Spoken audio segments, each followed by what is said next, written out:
Salut, dans cette deuxième partie du cours sur le calcul intégral, on va faire le lien entre ce que vous connaissez déjà sur les intégrales et les primitives que vous avez vues dernièrement. Et on commence par un premier théorème. Donc on va faire la démonstration de ce théorème, soit f est une fonction continue sur un intervalle i, a un élément de i, la fonction grand F qui est définie sur i par grand F de x égale l'intégrale entre ax de f de t dt, c'est la primitive de f qui s'annule en a. On va donc en faire la démonstration, mais seulement dans un cas, dans le cas où la fonction f est croissante. On pourrait faire de même dans le cas où f est décroissante, ça se fait de manière similaire. On va commencer par s'intéresser à une quantité f de x plus h moins grand F de x, sachant que x plus h appartient à l'intervalle i, au même titre que x. Alors qu'est-ce qu'on va pouvoir faire de ça? Par définition, donc c'est l'intégrale entre a et x plus h de f de t dt, plus l'intégrale, ou plutôt moins, l'intégrale entre a et x, cette fois-ci, de f de t dt. On va utiliser une des propriétés de l'intégrale qui dit que moins l'intégrale de quelque chose, c'est égal à l'opposé. On change les bornes en tout cas. X plus h f de t dt plus l'intégrale entre x et a de f de t dt. Et là, relation de Schall, puisque si j'écris celle-ci en premier, j'ai l'intégrale entre x et a plus l'intégrale entre a et x plus 1. Donc d'après la relation de Schall, ça va être égal à l'intégrale entre x et x plus h de f de t dt. C'était la première étape de ma démonstration. Dans la deuxième, on va considérer le cas h positif. Pareil, je ne traiterai que ce cas-là. On pourrait traiter le cas h négatif par symétrie. Donc, on va s'intéresser à l'intégrale de f de t dt entre x et x plus h. Et ce procédé, il est vraiment très important. Il apparaît de nombreuses fois dans le calcul intégral. Qu'est-ce qu'on peut dire de t, la variable? Eh bien, en fait, elle est entre x et x plus h. C'est la première chose qu'on va noter. Et donc, on va passer à la fonction f. Vu que ma fonction, elle est croissante, je vais pouvoir, sans changer l'ordre de l'inégalité, écrire que f de t, c'est entre f de x et f de x plus h. Je vais maintenant passer à l'intégrale. J'ai l'intégrale entre x et x plus h, le domaine où je suis, de f de t dt. L'intégrale ne change pas l'ordre non plus. Là, je vais intégrer les deux côtés. Sauf que les deux côtés, il n'y a pas de t dedans. C'est indépendant de t. Donc en fait, ces nombres-ci, ces valeurs-ci correspondent à des nombres par rapport à t. Donc je vais pouvoir les sortir de l'intégrale. Plutôt qu'écrire intégrale entre x et x plus h de f de x plus h dt, je vais sortir le f de x plus h devant et juste mettre dt. Pareil ici. f de x, intégrale entre x et x plus h de dt. Et donc du coup, mon intégrale centrale, elle va être entre quoi et quoi? L'intégrale entre x et x plus h de dt, ça correspond à une aire, l'aire de la fonction constante égale à 1, entre x et x plus h. Donc en fait, c'est l'aire d'un rectangle. Un rectangle de hauteur 1 et de largeur, entre x et x plus h, il y a h. Donc cette quantité-là, elle vaut h. Donc tout ceci vaut h. Donc on se retrouve avec l'intégrale entre h multiplié par f de x plus h, et puis ici, pareil, h multiplié par f de x. Et c'était la deuxième étape de ma démonstration.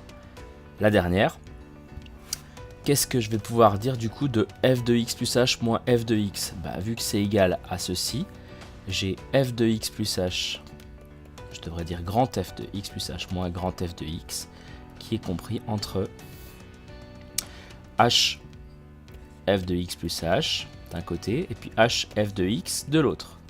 Mais comme h c'est un nombre strictement positif, je vais tout couper par h sans changer l'ordre. Donc ici les h disparaissent et puis ici aussi. Je me retrouve avec cette quantité. Et là, j'utilise le théorème des gendarmes. Quand h tend vers 0, Ça tend vers f de x, hein, ça ne change pas. Quand h tend vers 0, ça tend aussi vers f de x. Donc d'après le théorème des gendarmes, je vais pouvoir dire que la limite quand h tend vers 0 de grand f de x plus h moins grand f de x, le tout sur h, c'est égal à petit f de x à gauche et à droite. Ici, techniquement, on l'a montré en h, quand h tend vers 0 plus, il faudrait faire de même pour h négatif, et en fait, on arriverait au résultat suivant. La limite de grand f de a plus h moins grand f de x sur h, c'est évidemment la dérivée de grand f, et on vient de montrer que la dérivée de grand f, c'est petit f, donc c'est bien une primitive. Et celle qui s'annule en a, puisque l'intégrale entre a et a, ça fait 0. Voilà pour ce premier théorème fondateur. Et le deuxième théorème, du coup, dit que si vous avez une fonction f continue dont une primitive est grand f, sur l'intervalle i, alors l'intégrale entre a et b de f de x dx c'est égal à grand f de b, on part de la deuxième borne, moins grand f de a. Et ce résultat ne dépend pas du tout de la primitive que vous choisissez. Les nombres a et b, ce sont les bornes de l'intégration. Et l'intégrale entre a et b de f de x dx, on l'écrit entre crochets. F de x, on met petit a en bas, petit b au-dessus, et on écrit ceci. Alors on le démontre, et surtout, on l'applique derrière. La démonstration, elle va être plutôt courte. Donc on va partir d'une primitive grand G. La primitive spéciale de f qui s'annule en a. Sachant qu'on a déjà une primitive de petit f qui s'appelle grand f. Donc, vu qu'on a deux primitives, grand f et grand G, qu'est-ce qu'on peut dire? On peut dire par exemple que grand f c'est grand G plus un nombre k. Sachant que k c'est un réel, elle diffère à une constante près. Qu'est-ce qu'on va pouvoir dire de grand f de b? Eh bien c'est évidemment grand G de b plus k. Qu'est-ce qu'on va pouvoir dire de grand f de a? C'est grand G de a plus k. Et qu'est-ce qu'on va pouvoir dire de grand f de b moins grand f de a? Eh bien c'est grand G de b plus k moins grand G de a moins k. Donc les k s'en vont et on se retrouve avec grand G de b moins grand G de a. Or on a dit par définition que grand G, elle s'annulait en a. Donc ceci c'est égal à grand G de b. Et d'après le théorème précédent, grand G de b, c'est la primitive de G qui s'annule en a. Ça s'écrit comme ça. Donc ici, à la place de x, je vais mettre b, f de x, dx, et j'obtiens bien mon résultat. Et ça, c'est vraiment, vraiment important puisque tout est basé là-dessus. Imaginez, vous cherchez l'intégrale entre 0 et 1 de x carré dx, chose que vous connaissez déjà, hein, vous savez que ça fait un tiers. On va le remontrer. On va déjà dans un premier temps, entre crochets, calculer la primitive, une primitive, j'aurais dit, de x carré, donc x3 sur 3. Je ne mets pas plus qu'un, je choisis plus 0, la plus simple finalement, entre 0 et 1.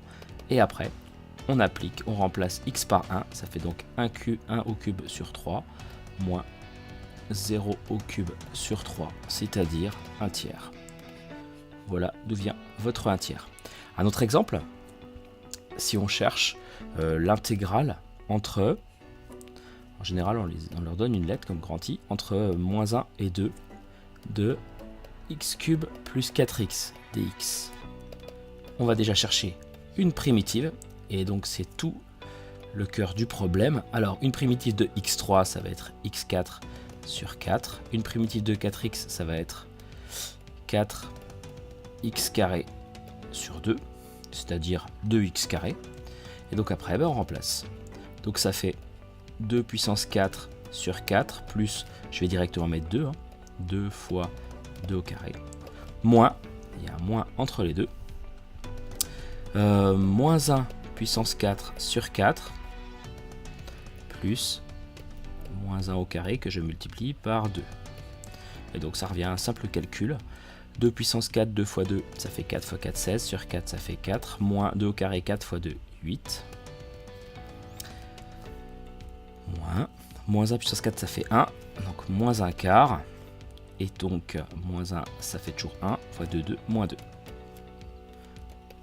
4 moins 8, moins 4, moins 2, moins 6, moins 6 en quart, ça fait moins 26, moins 24 quarts, moins 25 quarts, sauf erreur de ma part. Voilà comment on fait pour calculer des primitives et par conséquent des intégrales. À bientôt!